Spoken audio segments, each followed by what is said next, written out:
Short stories from the worlds of speculative fiction.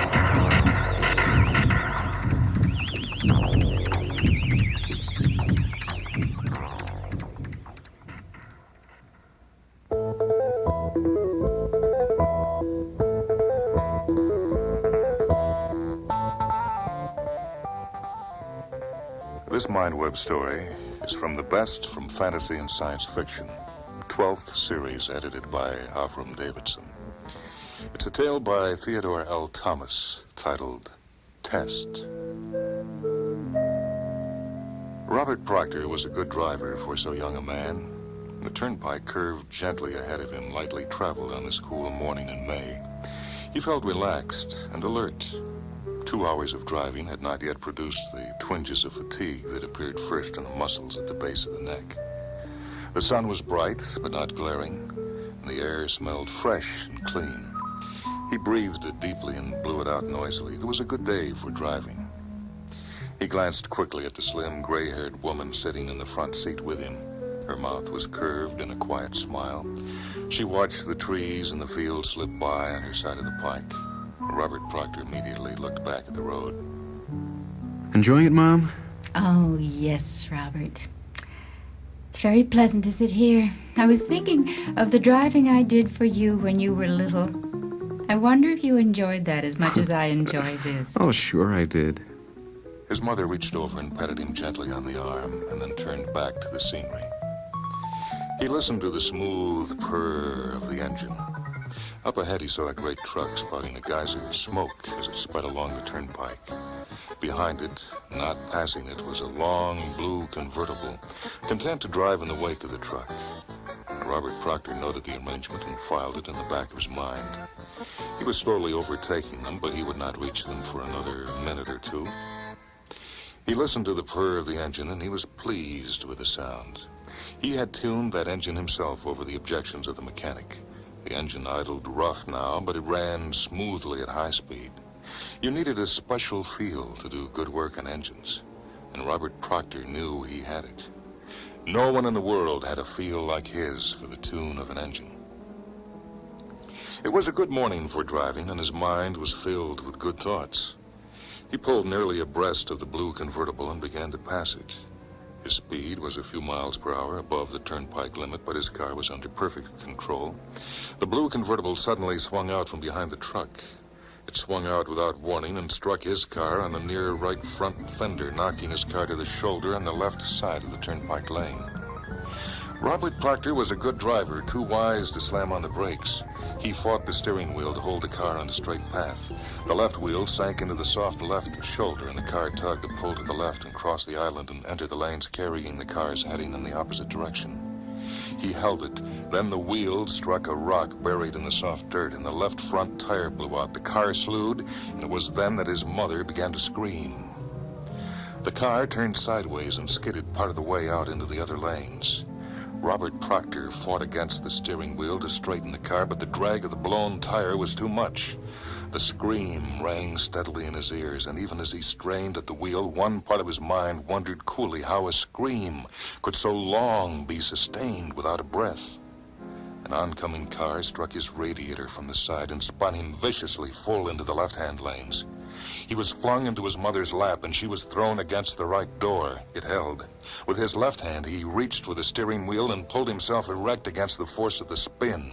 He turned the wheel to the left and tried to stop the spin and careen out of the lanes of oncoming traffic. His mother was unable to right herself. She lay against the door, her cry rising and falling with the eccentric spin of the car. The car lost some of its momentum. During one of the spins, he twisted the wheel straight, and the car wobblingly stopped spinning and headed down the lane. Before Robert Proctor could turn it off the pike to safety, a car loomed ahead of him, bearing down on him. There was a man at the wheel of the other car, sitting rigid, unable to move, eyes wide and staring and filled with fright. Alongside the man was a girl, her head against the back of the seat, soft curls framing a lovely face, her eyes closed in easy sleep. It was not the fear in the man that reached into Robert Proctor. It was the trusting helplessness in the face of the sleeping girl. The two cars sped closer to each other, and Robert Proctor could not change the direction of his car. The driver of the other car remained frozen at the wheel. At the last moment, Robert Proctor sat motionless, staring into the face of the onrushing sleeping girl, his mother's cry still sounding in his ears. He heard no crash when the two cars collided head-on at a high rate of speed. He felt something push into his stomach, and the world began to go gray. Just before he lost consciousness, he heard the scream stop, and he knew then that he had been hearing a single short-lived scream that had only seemed to drag on and on. There came a painless wrench, and then darkness. Robert Proctor seemed to be at the bottom of a deep black well. There was a spot of faint light in the far distance, and he could hear the rumble of a distant voice. He tried to pull himself toward the light and the sound, but the effort was too great. He lay still, gathered himself, and tried again. The light grew brighter and the voice louder. He tried harder again, and he drew closer. Then he opened his eyes full and looked at the man sitting in front of him. You all right, son? The man wore a blue uniform, and his round, beefy face was familiar. Robert Proctor tentatively moved his head and discovered he was seated in a reclining chair, unharmed, and able to move his arms and legs with no trouble. He looked around the room, and then he remembered. The man in the uniform saw the growing intelligence in his eyes. No harm done, son. You just took the last part of your driver's test. Robert Proctor focused his eyes on the man. And though he saw the man clearly, he seemed to see the faint face of the sleeping girl in front of him. The uniformed man continued to speak. We put you through an accident under hypnosis. Do it to everybody these days before they can get their driver's licenses. Makes better drivers of them, more careful drivers the rest of their lives. Remember it now? Coming in here and all? Robert Proctor nodded, thinking of the sleeping girl. She never would have awakened. She would have passed right from a sweet temporary sleep into the dark, heavy sleep of death. Nothing in between. His mother would have been bad enough. After all, she was pretty old. The sleeping girl was downright waste. The uniformed man was still speaking. So you're all set now. You pay me the $10 fee and sign this application, and we'll have your license in the mail in a day or two. He did not look up. Robert Proctor placed a $10 bill on the table in front of him, glanced over the application, and signed it. He looked up to find two white uniformed men standing one on each side of him, and he frowned in annoyance. He started to speak, but the uniformed man spoke first. Sorry, son, you failed. You're sick. You need treatment. The two men lifted Robert Proctor to his feet, and he said, Take your hands off me. What is this? The uniformed man said, Nobody should want to drive a car after going through what you just went through. It should take months before you can even think of driving again, but you're ready right now. Killing people doesn't bother you. We don't let your kind run around loose in society anymore. But don't you worry now, son. They'll take good care of you, and they'll fix you up. He nodded to the two men, and they began to march Robert Proctor out. At the door, he spoke, and his voice was so urgent the two men paused. Robert Proctor said, You can't really mean this. I'm still dreaming, aren't I? This is still part of the test, isn't it? How do any of us know?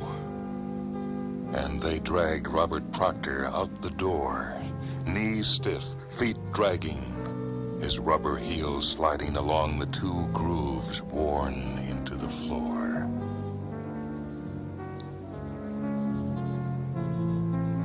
That story was titled Test, written by Theodore L. Thomas. It appeared in a collection by Avram Davidson, the 12th series of the best from fantasy and science fiction. Joining me in the reading were Cliff Roberts, Jay Fitz, and Carrie Frumpkin.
This story comes from the volume Science Fiction Hall of Fame, the greatest science fiction stories of all time, a book edited by Robert Silverberg, based on stories selected by members of the Science Fiction Writers of America. It's a tale that first appeared in 1953, Arthur C. Clarke's The 9 Billion Names of God. This is a highly unusual request. As far as I know, it's the first time anyone's been asked to supply a Tibetan monastery with an automatic sequence computer. I don't want to sound inquisitive, but, well, I should hardly have thought that your establishment had much use for such a machine. Could you explain just what you intend to do with it? Gladly, replied the Lama, readjusting his silk robes and carefully putting away the slide rule that he had been using for currency conversions. He went on to say, Dr. Wagner, your Mark V computer can carry out any routine mathematical operation involving up to 10 digits. However, for our work, we're interested in letters, not numbers. As we wish you to modify the output circuits, the machine will be printing words, not columns of figures. I don't quite understand. Well, this is a project on which we have been working for the last 3 centuries, since the lamasery was founded, in fact. It is somewhat alien to your way of thought, so I hope you will listen with an open mind while I explain it. Oh, naturally. It is really quite simple. We have been compiling a list which shall contain all the possible names of God. I beg your pardon? We have reason to believe that all such names can be written with not more than 9 letters in an alphabet that we have devised. And you have been doing this for 3 centuries? Yes, we expected it would take us about 15,000 years to complete the task. I see now why you wanted to hire one of our machines, but exactly what is the purpose of this project? The Lama hesitated for a fraction of a second, and Dr. Wagner wondered if he had offended him. If so, there was no trace of annoyance in the reply. Call it ritual if you like, but it is a fundamental part of our belief. All the many names of the Supreme Being, God, Jehovah, Allah, and so on, they are only man-made labels. There is a philosophical problem of some difficulty here, which I do not propose to discuss, but somewhere among all the possible combinations of letters that can occur are what one may call the real names of God. By systematic permutation of letters, we have been trying to list them all. Oh, I see. You've been starting at A, and working your way up to Z. Exactly, Dr. Wagner. Though we use a special alphabet of our own, modifying the electromatic typewriters to deal with this is, of course, trivial. A rather more interesting problem is that of devising suitable circuits to eliminate ridiculous combinations.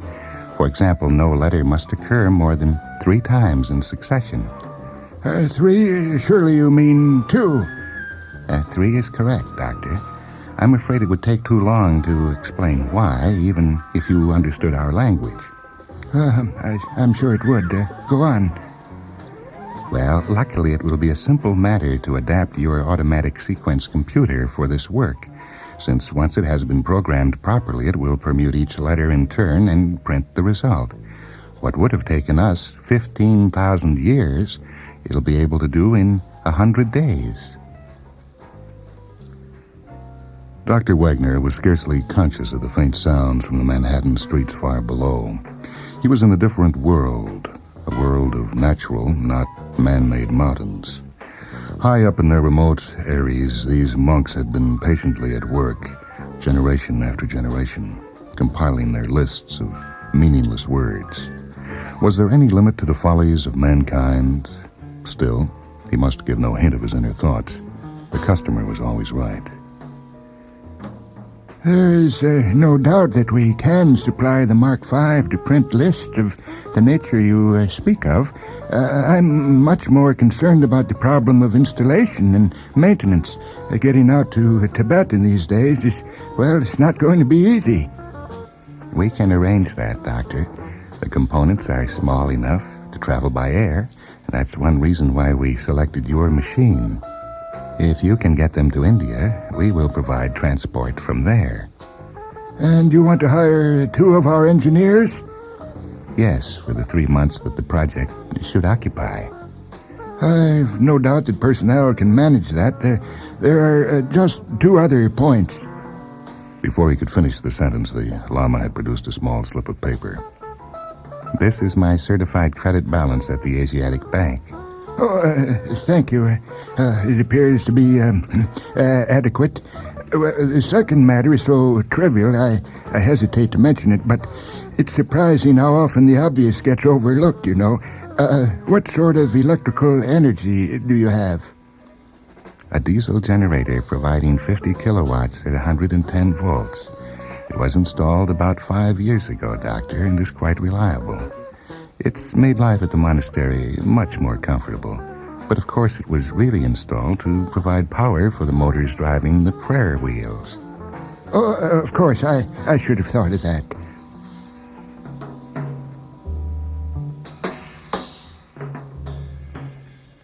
The view from the parapet was vertiginous, but in time one gets used to anything. After 3 months, George Henley was not impressed by the 2,000-foot swoop into the abyss or the remote checkerboard of fields in the valley below. He was leaning against the wind-smoothed stones and staring morosely at the distant mountains whose names he had never bothered to discover. This, thought George, was the craziest thing that had ever happened to him. Project Shangri-La, some wit back at the labs had christened it. For weeks now, the Mark V had been churning out acres of sheets covered with gibberish. Patiently, inexorably, the computer had been rearranging letters in all their possible combinations, exhausting each class before going on to the next. As the sheets had emerged from the electromatic typewriters, the monks had carefully cut them up and pasted them into enormous books. In another week, heaven be praised, they would have finished. Just what obscure calculations had convinced the monks that they needn't bother to go on to words of 10, 20, or 100 letters, well, George didn't know. Some of his recurring nightmares consisted of, well, there might be some change of plan, and that the High Lama, whom they'd naturally called Sam Jaffe, though he didn't look like him a bit, would suddenly announce that the project would be extended to approximately AD 2060. They were quite capable of it. George heard the heavy wooden door slam in the wind as Chuck came out onto the parapet beside him. As usual, Chuck was smoking one of the cigars that made him so popular with the monks, who it seemed were quite willing to embrace all the minor and most of the major pleasures of life. There was one thing in their favor. They might be crazy, but they were not blue noses. Those frequent trips they took down to the village, for instance. Listen, George, I've learned something that means trouble. Well, what's wrong? Isn't the machine behaving? That was the worst contingency George could imagine. It might delay his return. Nothing could be more horrible. The way he felt now, even the sight of a TV commercial would seem like manna from heaven. At least it would be some link with home. No, it's nothing like that, George. I've just found out what all this is about. Well, what do you mean? I thought we knew. Sure, we know that the monks are trying to do something, and we know what it is, we think, but we don't know why. See, it's the craziest thing. Tell me something new. But you see, old Sam's just come clean with me. You know the way he drops in every afternoon to watch the sheets roll out? Well, this time he seemed rather excited, or at least as near as he'll ever get to it. And when I told him that we were on the last cycle, well, he asked me if I'd ever wondered what they were trying to do. I said, sure, and he told me. Well, go on, I'll buy it. Well, they believe that when they've listed all his names, and they reckon that there are about 9 billion of them, God's purpose will be achieved. The human race will have finished what it was created to do, and there won't be any point in carrying on. In fact, the very idea is something like a blasphemy. Then what do they expect us to do, commit suicide? There's no need for that. When the list's completed, God steps in and simply winds things up. You know, bingo, that's it. Oh, yeah, I get it. When we finish our job, it'll be the end of the world. Well, that's just what I said to Sam, and you know what happened? He looked at me in a very queer way, like I'd been stupid in class or something, and said, "It's nothing as trivial as that." Well, that's what I call taking a wide view. But what do you suppose we should do about it? I don't see that it makes the slightest difference to us. After all, we already knew they were crazy. Yeah, but don't you see what may happen? When the list is complete and the last trump doesn't blow or whatever it is they expect, we may get the blame. See, it's our machine they're using. I don't like the situation one little bit at all. Yeah, gee, well, you got a point there, but this sort of thing's happened before, When I was a kid down in Louisiana, Chuck, we had a crackpot preacher who once said the world was going to end next Sunday. Hundreds of people believed him, even sold their homes, yet when nothing happened, they didn't turn nasty, as you'd expect. No, they just decided that he'd made a mistake in his calculations, and they went right on believing. I guess some of them still do. Well, this isn't Louisiana, in case you haven't looked, George. There are just 2 of us, and hundreds of those monks. I like them, and I'll be sorry for old Sam when his life work backfires on him, but all the same, I wish I was somewhere else. Yeah, I've been wishing that for weeks, but there's nothing we can do until the contract's finished and the transport arrives to fly us out. Of course, we could always try a bit of sabotage. Yeah, like hell we could. That would make things worse. Not the way I meant, George. Look at it like this. The machine will finish its run 4 days from now on the present 24 hours a day basis. The transport calls in a week. Okay, then all we need to do is find something that needs replacing during one of the overhaul periods. Something that'll hold up the works for a couple of days. We'll fix it, of course, but not too quickly. And if we time matters properly, we can be down at the airfield when the last name pops out of the register. And they won't be able to catch us then. No, I don't like it. It'll be the first time I ever walked out on a job. Besides, it would make them suspicious. No, Chuck, I'll sit tight and take what comes. 7 days later, as the tough little mountain ponies carried them down the winding road, George said, I still don't like it. And don't you think I'm running away because I'm afraid. I'm just sorry for those poor old guys up there. I don't want to be around when they find what suckers they've been. I wonder how Sam will take it. It's funny, but when I said goodbye, I got the idea he knew we were walking out on him, and that he didn't really care because he knew the machine was running smoothly and that the job would soon be completed. After that, well, of course, for him, there just isn't any after that. George turned in his saddle and started back up the mountain road. This was the last place from which one could get a clear view of the Lamasery. The squat angular buildings were silhouetted against the afterglow of the sunset. Here and there, lights gleamed like portholes in the side of an ocean liner. Electric lights, of course, sharing the same circuit as the Mark V. How much longer would they share it, wondered George? Would the monks smash up the computer in their rage and disappointment? Or would they just sit down quietly and begin their calculations all over again?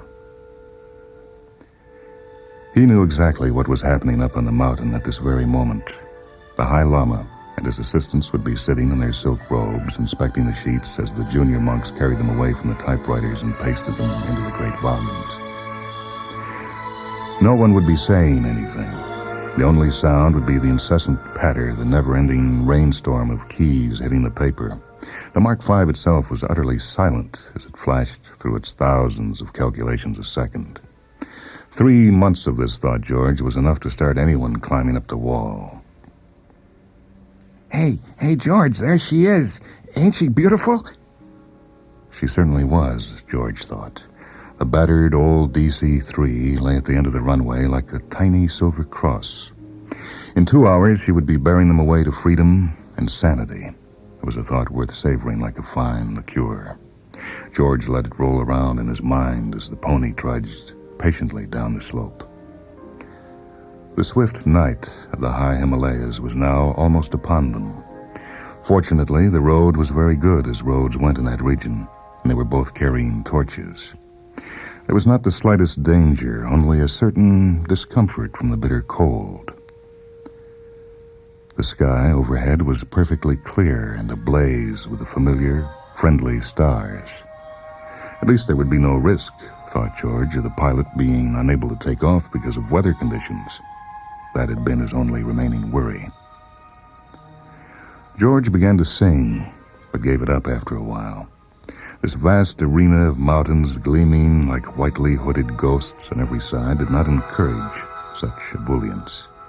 Presently, George glanced at his watch. Chuck, should be there in an hour. I wonder if the computer's finished its run. It was due about now. Chuck didn't reply, so George swung around in his saddle. He could just see Chuck's face, a white oval, turned toward the sky. Hey, George, look. George lifted his eyes to heaven. There is always a last time for everything. Overhead, without any fuss, the stars were going out.